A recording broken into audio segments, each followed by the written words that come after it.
Welcome to learners valley.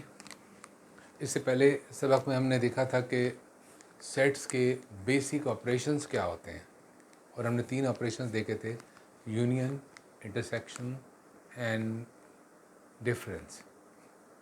मैं उसे subtraction भी कह सकता हूँ, गलत नहीं होगा, लेकिन वो सेट्स के अंदर उसे डिफरेंस कहा जाता है। तो इस वक्त हम ज़रा सा स्टडी करेंगे, छोटे से लेसन होगा मैं इसमें थोड़े टाइम में, कि इन फंक्शंस की प्रॉपर्टीज़ क्या होती हैं। प्रॉपर्टीज़ हमने पहले पढ़ी थी, जैसे कि हमने एक प्रॉपर्टी पढ़ी थी कम्यूटेटिव प्रॉपर्टी।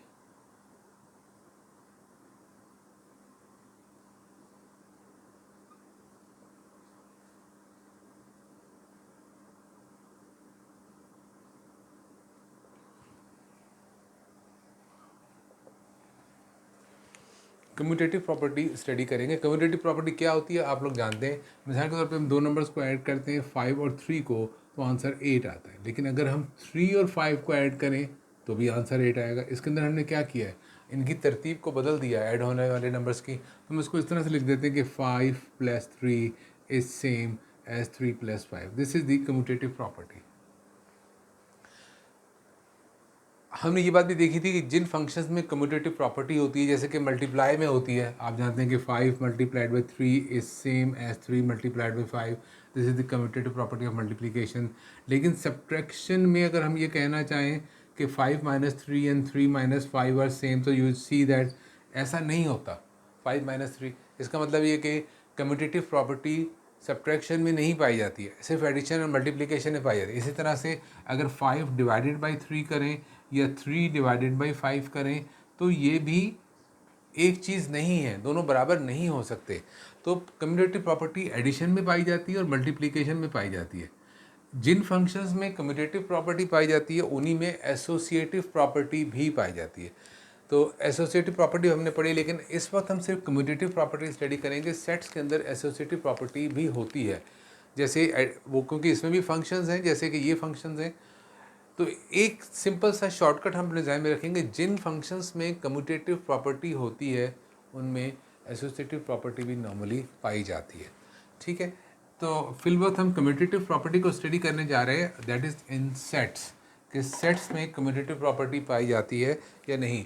मैं 2 सेट्स ले रहा हूँ और इनके अंदर इन्हीं 2 सेट्स की मदद से हम तमाम फंक्शंस की कम्यूटेटिव प्रॉपर्टी को स्टडी कर लेंगे। मिसाल के तौर पे सेट है ए, जिसके मेंबर्स हैं ए, बी, सी, डी एंड ई, और दूसरा सेट है बी, जिसके मेंबर्स हैं ए, E, I, O and you. तो सबसे पहले हम देखने जा रहे हैं यूनियन, कि यूनियन में कम्यूटेटिव प्रॉपर्टी पाई जाती है या नहीं पाई जाती है। तो यूनियन की कम्यूटेटिव प्रॉपर्टी को हम कैसे लिखेंगे कि A union B is equal to B union A. ये हमें चेक करना है, सॉरी, बी यूनियन ए। अगर हम इनकी तरतीब को बदल देते हैं यूनियन करते हुए, तो क्या इससे रिजल्ट पे फ़र्क पड़ेगा, ये चीज़ हमें चेक करनी है। This is a question mark here. क्या ये होता है? अगर ऐसा होता है तो हम क्या कहेंगे कि union is a commutative function, या यूँ कहेंगे कि union has commutative property. Now अब इसको कैसे चेक करेंगे, तो हमें दोनों चीज़ें पहले मालूम करनी पड़ेंगी, ए यूनियन बी भी और बी यूनियन ए भी। और अगर दोनों का रिजल्ट सेम आता है तो हम समझ जाएंगे कि यूनियन के अंदर कम्यूटेटिव प्रॉपर्टी पाई जाती है। So first I am calculating A union B, A B C D E union A E I O N U. So इसको मालूम करने का तरीका हम जानते हैं कि दोनों सेट्स के मेंबर्स को मिला के लिख देना है। लेकिन अगर कोई मेंबर ऐसा है जो कि दोनों में मौजूद है, कॉमन है, तो प्लीज़ उसको एक ही मरतबा लिखेंगे। तो मैं ये सारे मेंबर्स तरतीब से लिखे हुए ए बी सी डी ई, इनको तो मैं एज इट इज़ उतार रहा हूँ, A B C D and E. अब इस सेट के मेंबर्स को भी इसमें शामिल कर रहा हूँ, लेकिन चेक कर लूँगा कि अगर वो मेंबर पहले से मौजूद है तो उसे लिखूँगा नहीं, शामिल तो कर रहा हूँ। ए ए को इसमें शामिल कर रहा हूँ, ए ऑलरेडी आ चुका है, छोड़ दिया। ई ऑलरेडी इसमें आ चुका है, छोड़ दिया। आई इसमें नहीं है, आ जाएगा। ओ इसमें नहीं है, ऐड कर देंगे। और यू भी पहले से मौजूद नहीं है इस सेट के अंदर, लिहाजा यू को भी शामिल कर देंगे। तो ये आ गया ए यूनियन बी का आंसर। ए यूनियन बी का आंसर क्या आ रहा है इसके अंदर? A B C D E I O U, this is the answer of A union B. Now same way हम बी यूनियन ए को भी कैलकुलेट करके देखेंगे कि बी यूनियन ए का आंसर क्या आता है। I am trying to find some space here. Suppose B union A, अब सेट बी पहले आएगा, ये हमारा सेट बी है, ये रहा set B. It has got A E I O N U union, और दूसरा सेट है A, that is A B C D N E. हमें इनको मिला के ये एक सेट प्रोड्यूस करना है, that is B union A. So what you see, जब इसको लिखेंगे तो कैसे लिखेंगे? मैं तो पहले सेट को तो एज इट इज़ लिख दे रहा हूँ, ए E I O N you. अब इस सेट को लिखना है, इसको लिखते हुए मैं चेक करूँगा, अगर वो मेंबर पहले से मौजूद है तो उसे नहीं लिखूँगा। ए यहाँ ऑलरेडी मौजूद है, इसे नहीं लिखेंगे। बी, लेकिन बी नहीं है, बी लिख देंगे। सी भी नहीं है, डी भी नहीं है, लेकिन ई यहाँ ऑलरेडी मौजूद है, लिहाजा ई को नहीं लिखेंगे। सो हमारे पास दो आंसर आ चुके हैं। एक आंसर आ गया है ए यूनियन बी का, वो ये है, और एक आंसर आया है बी यूनियन ए का, जो कि ये है। हमें चेक करना है क्या ये दोनों सेट सेम है।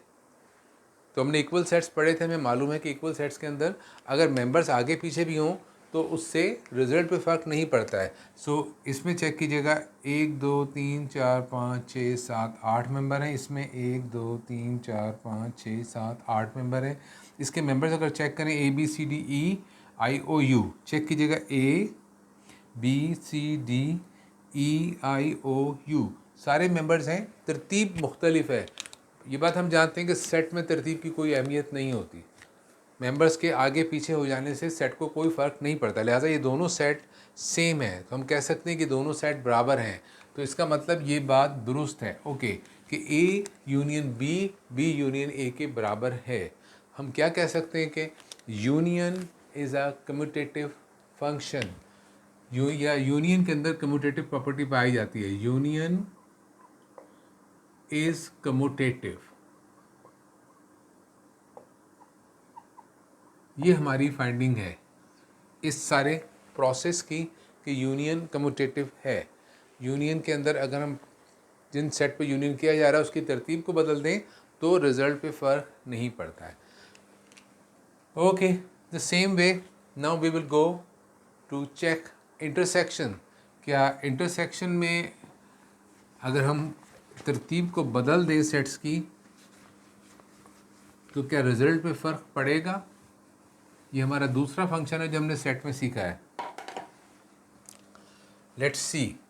तो हम चेक की क्या करने जा रहे हैं? हम चेक करने जा रहे हैं कि A intersection B is same as B intersection A. This is the question mark है। हमें ये चेक करना है क्या ये बराबर होता है। अगर बराबर होता है तो इसका मतलब इंटरसेक्शन एक कम्यूटेटिव फंक्शन है, नहीं तो वो कम्यूटेटिव नहीं है। Simple. Now let's check it. पहले हम मालूम कर रहे हैं A intersection B, A B C D N E, ये है सेट ए। इसको इंटरसेक्शन कर रहे हैं हम इसका बी के साथ, जो कि दूसरा सेट है ए E I O N you. Intersection में क्या होता है? इंटरसेक्शन में हम वो मेंबर्स ढूंढते हैं जो दोनों सेट्स का हिस्सा हों।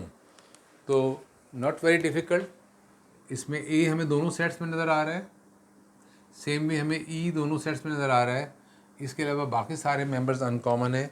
तो इस तरह ए इंटरसेक्शन बी का आंसर आ रहा है ए एन ई। यही मिसाल मैंने इससे पहले इंटरसेक्शन में भी दी थी, तो लिहाजा नॉट वेरी डिफ़िकल्ट। लेकिन अब मैं इसकी तरतीब को बदल के चेक करना चाह रहा हूँ कि अगर हम B इंटरसेक्शन A करेंगे तो क्या रिज़ल्ट वही होगा, ये चेक करना है हमें। पहले सेट B लिखेंगे, AEIONU इंटरसेक्शन सेट A है ABCDE,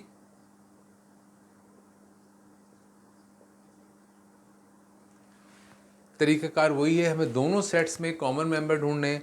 तो इसके अंदर A मौजूद है सेट B में और A में भी मौजूद है, और इसमें E मौजूद है, इस सेट में भी E मौजूद है, तो कॉमन मेंबर्स वही दो हैं। लिहाजा B इंटरसेक्शन A का आंसर आएगा सेट जिसके मेंबर्स होंगे A एंड E। तो आपको क्या लग रहा है, क्या A इंटरसेक्शन B और B इंटरसेक्शन के आंसर में कोई फ़र्क है? Let's check it. ये दो चीज़ें हैं जो हमें मिलाकर देखनी है। A इंटरसेक्शन B का जो सेट है वो भी A एंड E है, और B इंटरसेक्शन का, इसका मतलब ये हुआ कि A इंटरसेक्शन B और B इंटरसेक्शन A एक ही चीज़ है, इसमें कोई फ़र्क नहीं है। इससे हमारा रिज़ल्ट क्या निकलता है कि इंटरसेक्शन इज़ कम्यूटेटिव। इंटरसेक्शन भी एक कम्यूटेटिव ऑपरेशन है। Intersection is commutative.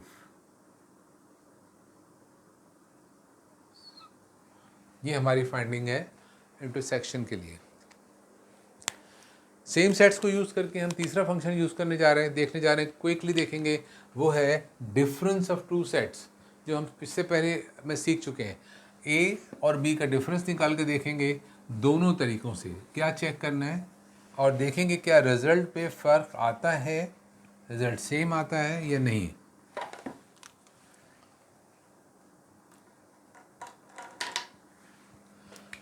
So what we have to do now, हमें चेक करना है कि A minus B is equal to B minus A। Normally numbers में तो ऐसा नहीं होता है। लेट्स चेक इन सेट कि सेट में ऐसा होता है या नहीं होता है। सो पहले हम निकालेंगे A minus B, set A लिखेंगे, A B C D and E minus A E I O N U। इस एक्सरसाइज को करने का मकसद भी ये है कि हम फंक्शंस को भी रिकॉल कर लें। B माइनस हो रहा है, ये वाला सेट तो माइनस हो रहा है, लिहाजा इसको तो आप छोड़ दीजिए, ये तो हमारे आंसर में है ही नहीं, इसका तो वजूद ही नहीं है। It does not exist. Exist ये करता है जिसमें से माइनस हो रहा है, और हमें माइनस क्या करना है, हमें ये सिर्फ ये चीज़ बता रहा है सेट B कि आपको इसमें से क्या चीज़ माइनस कर देनी है। तो जो भी चीज़ सेट B की इसके अंदर मौजूद है आप उसे माइनस कर दीजिए। सेट B की A, क्या A इसमें है, अगर है तो उसे काट दीजिए क्योंकि वो माइनस हो गया। और क्या है सेट B में, E है, क्या E इसके अंदर है, उसे भी काट दीजिए। I, क्या I इसमें है, नहीं। क्या O इसमें है, नहीं। U भी सेट A में नहीं है, लिहाजा वो तो माइनस नहीं होगा। जो है A में है वही चीज़ माइनस होगी। तो अब बाकी क्या बचा, A डिफरेंस B जो आ रहा है वो क्या आ रहा है,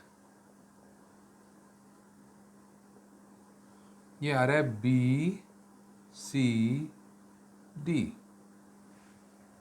जो कि A में बाकी बच गया। अब ये ना, अब ये सेट ना A है ना B है, ये है A डिफरेंस B, ये बिल्कुल एक तीसरी चीज़ बन चुकी है। अब हम इस पार्ट को चेक करते हैं B माइनस A को, क्या B माइनस A, ये याद रखिए कि ये इसका मतलब ये नहीं कि ये दुरुस्त है, हम इसको चेक कर रहे हैं कि आया ये एग्जिस्ट करता है या नहीं करता। B minus A, set B को लिखेंगे पहले, what is set B, A E I O N U, minus करेंगे सेट A को, सेट A है A B C D E।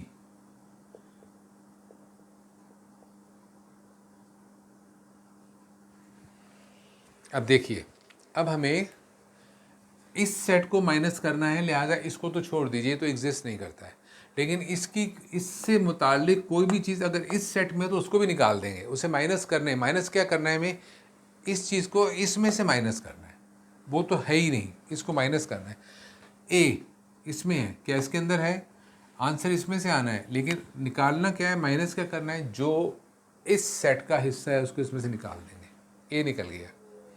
इसमें बी है, क्या इसके अंदर बी है? नहीं, तो माइनस नहीं होगा। सी, क्या इसमें सी है? नहीं, तो ये भी माइनस नहीं होगा। डी, क्या इस सेट में डी है? नहीं, वो भी माइनस नहीं होगा। ई, क्या इस सेट में कहीं ई है? यस, ये ई है, ये भी कट गया, ये माइनस हो गया। तो जो कुछ इस सेट में है वो सब हमें इस सेट में से निकाल देना है, माइनस कर देना है। अब बाकी क्या बचा? So we have got B minus A, या बी डिफरेंस ए हमारे पास आएगा। जो ये मेंबर्स बच गए हैं, आई O N you,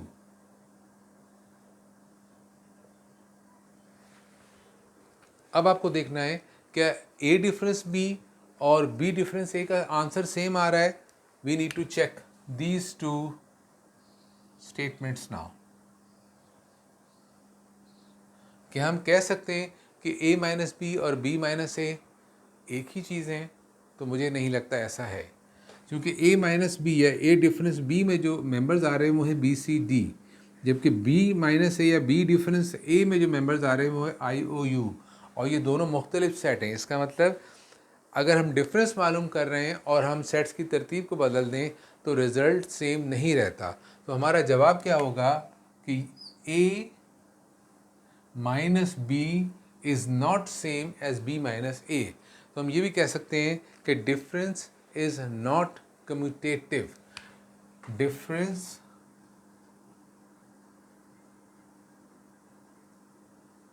is not commutative